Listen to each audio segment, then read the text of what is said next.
পুরসুরা পঞ্চায়েত সমিতির সভাপতি অনিশ রঞ্জন মাঝি মহাশয়কে আমাদের মঞ্চে আসার জন্য আমরা আহ্বান করছি। পুরসুরা পঞ্চায়েত সমিতি সহ সভাপতি সেই আসনে শহীদ পরিবারের সদস্যদের উপস্থিত হয়ে থাকেন। আপনারা মঞ্চে আসুন। আমাদের শহীদ পরিবারের যে আসন তাদের পরিবারের পাশে যে আমরা আছি, দল যে আছে,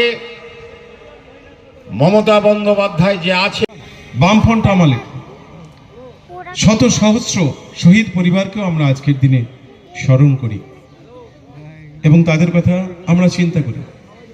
আপনাকে আমি বলছি, আপনি আমার 2 মিনিট শুনবেন আমি কি বলতে চাইছি। 2 মিনিট শুনবেন। একটাই জিনিস আমি বলতে চাই, আমি শিখতে চাই, আমি জানতে চাই, এই 5 বছর এরা কি কাজ করেছে, আপনাকে কি দিয়েছে, আপনার সাথে কবে ছিলে।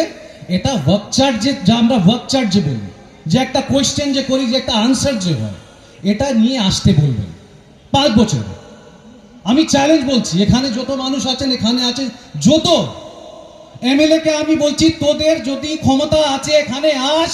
দাদা এখানে বসে আছেন, ওনাকে জবাব দেবে তোরা কি কাজ করেছিস। তোরা মানুষে থাকার পর যে ভোটে আসুক না কেন, একবার শুধু তাদের বাড়িতে গিয়ে বলে আসুন, আমি তৃণমূলের সেই কর্মী মমতাদির হয়ে আপনাদের কাছে এসেছি।